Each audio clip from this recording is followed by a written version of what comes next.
pulls in behind me. I roll the window down a couple of inches. And when he comes up, he says, roll down the window. And I said, you got any ID on you? Roll down the window, I'm going to break it. Right?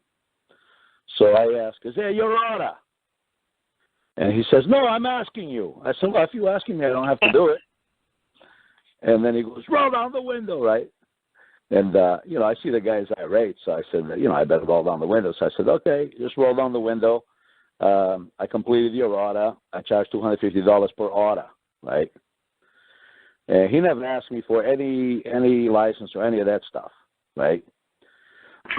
So he goes, that's it, you're under arrest. Open the door.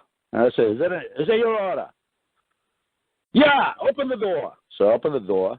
He reaches in, grabs my wrist, pulls me out. I go out, brings me to the back. He's manhandling me and stuff. And I'm going, hey, dude, what's your problem, man? I didn't do anything to you. What are you so upset about? Right? Calm down, get a hold of yourself, right? Yeah. And he starts, putting the cuffs on, and the left one, the first one he put on was pretty tight, I'm saying, dude, why are you hurting me? Why are you assaulting me? I didn't do anything to you, right? Relax, right? And then he puts the other cuff on, and he starts going through my pockets. I go, yo, I didn't give you permission to search me. That's illegal search and seizure, right? And then he's just going through my pockets. He goes, you got any weapons on you? I said, what's weapons? Well, what is that? And he doesn't answer me. So then he, opens the cruiser, tells me to get in. So I get in. I don't know if I asked him if it was an auto or not. It was up to $750 at that point when we left the scene. And my brother's in the van, so, they go over there bothering him. Meanwhile, I told him, you better call your supervisor to the scene because you refuse to identify yourself, and this is a false arrest, right? And so eventually, two other cops showed up. These were the Stadies and the sergeant. So they go over there bothering my brother, this and that, seeing if he's got a license. The tow truck shows up and eventually show them his North Carolina license, and I guess they called the tow truck off.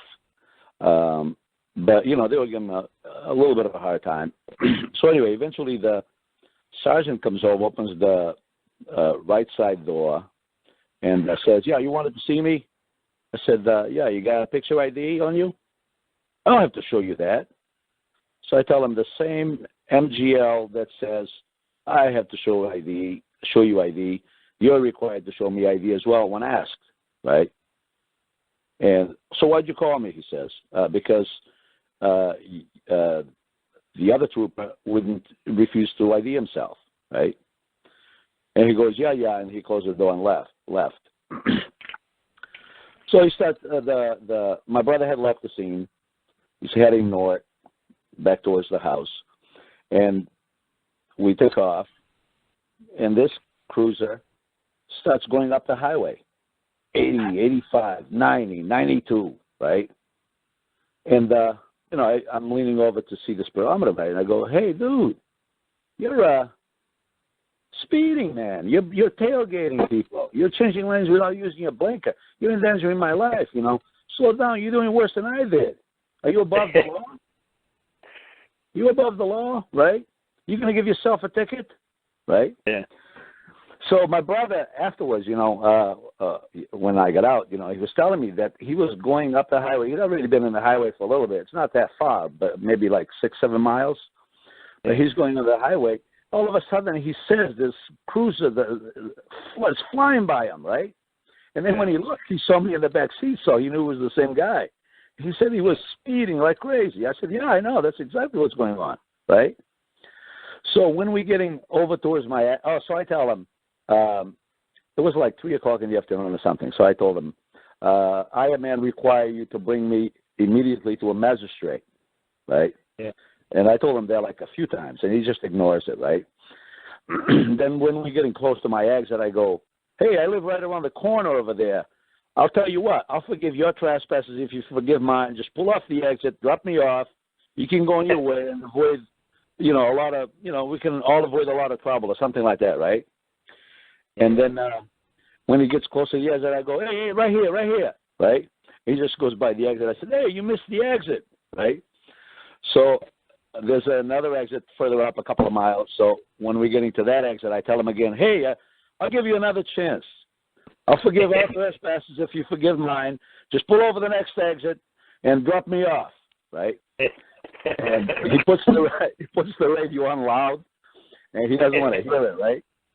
So then the courthouse is up ahead, you know, the next few exits.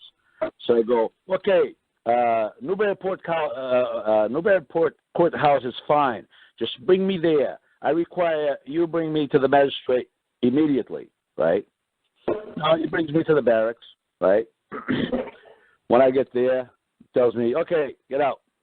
Is that an order? Yeah.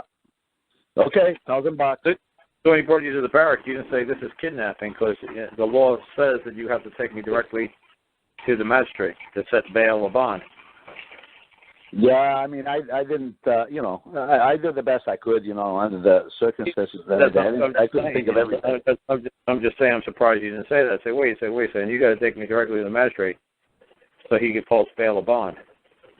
I didn't really want to say the kidnapping thing because we've talked about that before, and there was like mixed conversation on that, so I wasn't too clear on that. But you know, clearly he's taking me against my will and all that stuff, right? So we get to the station, tells me have a seat. I ask him if it's an order. He says, yeah, sit down. Is it an order? Yeah. Okay, $1,250, whatever, right? Plus, at this point, there's cameras around and that stuff. And I said, plus $5,000 for false arrest, right? And so he sits down, starts, trying to find out who I am and all this stuff. And I'm saying, I don't answer any questions. And then he's being sneaky, kind of trying to take my picture, right? So I catch him and I put my hand in front of my face and kind of turn away. I said, whoa, what are you doing? I didn't give you permission to take my property, right? Yeah. And he just sits there waiting with the camera, right? Then finally he kind of gave up on it. So I just kept my head down, right? And then after a while he says, so you're not going to give me your fingerprints either, right? I didn't say anything. So they're trying to figure out what to do. And, this is like afternoon, was about 4 something by then. And why do you keep asking? Every time you kept saying something, you say, I'll do it if you order me to. Well, that's what I did. I said, is that an order? I wasn't saying exactly the same words, but. Yeah, no. You said that you told the guy that, he told you to, he was like, hey, you're taking my property, taking my photograph, da-da-da-da. Right? You there? Yeah, I'm here. Yeah. No, I said. What I'm saying is, when you say property, you're taking my property, da-da-da-da-da. And all you have to say is, like, look, dude, we can make this real simple. Just create it in the form of an order. I'll just kiss your ass and do everything the hell you want me to. Just order me to do this damn stuff. I got no problem getting my picture taken. Just order me to turn left, turn right. Order me to put my hands down. So ask him to do it in writing, you said? No. Oh, just say order me. It's simple. Everything from now on is a form of an order. Can we agree on that? He's just going to agree that every damn thing I do from now on is an order, okay? Yeah, I'm under duress. Anything you ask me to do, anything you tell me to do from now on, I'll consider it an order, and each order is $250. No, you don't know what the price is. Huh? You know, maybe you're going to the Champs-Élysées, man, of a fancy French restaurant. You don't want to tell him how much the price of the Don Perignon is. F him. Okay, he go to 64 Dom. He pays $10,000. That's his problem. Okay, but the question is, you don't have to tell him how much the orders are. But F him. The rules. Wait a minute, Carl. But if I'm saying I'll obey your orders, shouldn't I give him a price so he has full disclosure? He knows ahead of time. F him. Ignorance of the law is no excuse. Okay. If he doesn't know how to play the game, he shouldn't be in the game. You walk into a restaurant, you order escargot and Don carry on, and you don't ask for the price, man. That's your problem. They No, hit you over I got you. They hit you over the $1 million bill, and when you're done, when you walk out, it's too bad. All right, I got you. So you want to pay the price. All right. Yeah, I mean, that's, I was trying to, think of, how to approach it and all this stuff. So anyway, in the end, it ended up that, he didn't take he never Mirandized me, right? On his report, he freaking lied and said he did. He made up all this stuff that I was saying, which I never said, the way he put it in quotes, right? So most of it is all bullshit. But anyway, so then he says, okay, well, since we can't book you, the clerk magistrate says that they can't come and bail you out until you complete the booking, which, is like getting the permission type of crap, right? So then we're just going to put you in the cell and figure out what to do or something like that, right? So he goes, take off your shoes. And I go, I'm not taking off my shoes. There's Ebola going around, man. I'm not going to put my feet on that dirty floor, right? So then another cop was there, like temporarily. He goes, well, then just take off your shoelaces. I said, is that your order, right? He goes, yeah. I said, well, I charge $250 for an order. He goes, yeah, and I charge $300, right? And I didn't say anything to that. I should have said, well, yeah, that's fine. I'm not ordering you to do anything. But anyway, so I take my shoelaces off, right? Go through the whole thing taking my shoelaces off, right? It's a lot of holes on my shoes. Take them all off. I'm all set. And then the other one shows up and goes, he had gone in the other room while this was going on. Then he comes back and goes, oh, no, you got to take your shoes off. I said, look, I already told you I'm not going to step on that dirty floor, right? So he goes, well, there's a blanket over there. You can step on the blanket. I said, all right. So then I go in the cell and step on the blanket, and I sat down. That was it. So quite a while went by. Meanwhile, my wife and my brother had shown up here at the barracks, and I guess there was doing some commotions outside, and I don't know what the hell was going on because I wasn't aware. They could see me through the video monitor. They told me I was just like, laying there like in a meditating pose and not doing anything or saying anything or answering any questions or any of that. So then he came in. I have salt and vinegar. Okay, say hi to Kyle. Hi. Hey, how you doing? Good. You see your dad? Hi to guys. Make him. Say hi, guys. Say bye. Bye. Goodbye. So a while goes by, and then he comes like on the hallway outside the cell, and he says, the clerk magistrate isn't going to come down. He said it again. He said the name of the clerk magistrate. I don't know who the hell it was. They come down to bail you out and collect the money, but they don't come. They don't bring you right to them to handle business or whatever. So he's not going to come down because you're not completing the booking or whatever. Yeah.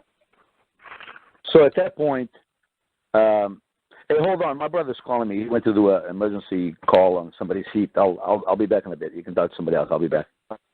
All right. So who else is on this call right now, man? Gus. Is Bolly still on? Hello. This is Bolly still on? No, I don't see Bolly on that. Hey, what's going on, guys? This is Travis from CT. Can you hear me? Hello, Mom. Who else is on? Travis from CT. Travis from Connecticut and somebody on Cleveland. Yes. Yes. Yeah. What was the big? I was going to say the guy from Cleveland or whoever, Travis. What was the big thing that Vital should have kept doing, but he kept not doing? What is the? Say, What was say what that again? You say that again? Okay, one of you, whichever one wants to answer the question. What did Vital keep doing? What did he keep forgetting to do? He didn't shut it off. He kept continuing and allowing them to trespass against him. Yeah. Okay. How about the other guy? What do you think Vital forgot to do?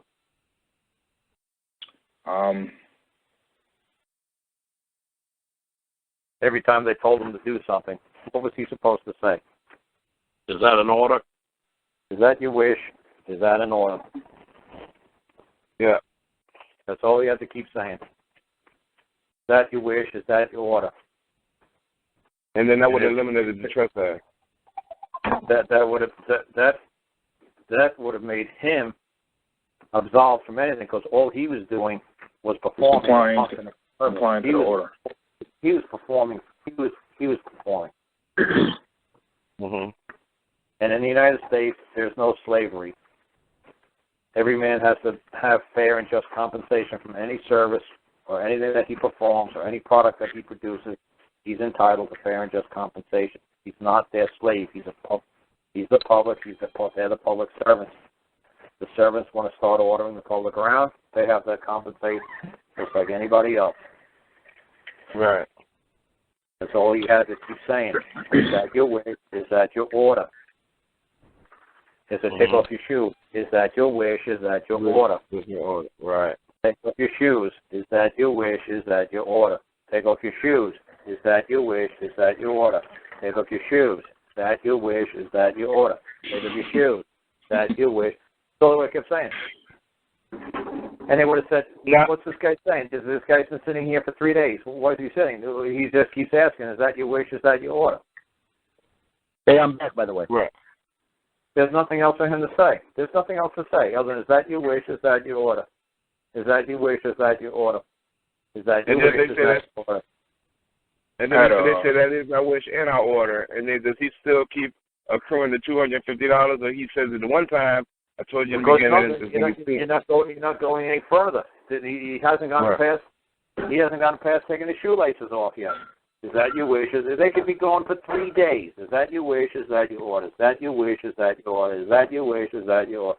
That's all you keep saying, like a fucking effing record. But Carl, he told me many times that it was my order, even on the camera there in the booking room. Then you do it. Then you do it.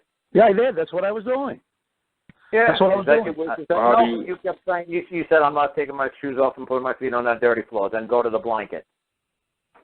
Well, yeah, but that ended up happening. But I was that they objected because I don't engage in any conversation other is that your wish? Is that your order? I don't give a fuck if it's lava that he wants me to put my feet in. Is that your wish? Is that your order? So how does Vital enforce this? Because when all you do is that your wish? Is that your order? Is that your wish? Is that your? As soon as you start doing that non-stop, they know exactly what the fuck you're doing, and they will fucking let you go. Now with all this other crap that you fucking try to do, they ain't letting you go because they think you're just a wise ass. They think you're a smart guy. Yeah, I had a. If all you keep saying is that your wish, is that how do you think that Alabama couple got out of jail with having all that pot that they threw out the window on a high-speed pursuit from the Alabama State Troopers? Because all they kept saying is that your wish, is that your order. When they were locked up in jail, when they got pulled over, all they kept saying was the same stupid thing. And the Attorney General ran into the husband pleading, and he let him go the first day. The wife had to wait 3 days before she got before magistrate, and she says, is that the woman who's been taking all the orders? Yeah. Get her the hell out of the state. Get him back in their car and get him over the state lines. Get him out of here now. And the judge is like, but wait a second. She's got fleeing, throwing pot out the window, evading. Get her out of the state now. That's all they kept saying is that your wish, is that your order. Is that your wish, is that your order. Is that your wish, is that your order. Is that your wish? That's all they kept saying, like a broken effing record. But then at what point does that get cut off? I mean, after you comply with this saying or suggesting or ordering, if he gets down to his drawers, just do it. Right, all right. Go in your folly. Is that your order? Is that your wish? Is that your order? So, Carl, like the one lady did when she was in jail. She said to them, "Hey, you know what? This is a lot of orders. Can you give me a piece of paper and a pencil so I can write the orders down so I can keep up with them?" And she did. They gave her paper and a pencil, and she started writing all the orders down. They thought it was ridiculous what she was doing. So what would you suggest? I'm having I had a similar situation, but I'm in court now. And every time I go into the courtroom, because I record everything on my phone, you know, even the prosecutor, she didn't want to give me the complaint. She didn't give it to me for like 4 months. I've been going back and forth to court for about 12 months now. You're lucky. Up here, they don't let you bring any phone and anywhere near a courtroom. Well, because I record everything. Like I had my lady record the whole incident with the police officers. They pretty much got behind us. It was they were undercovers.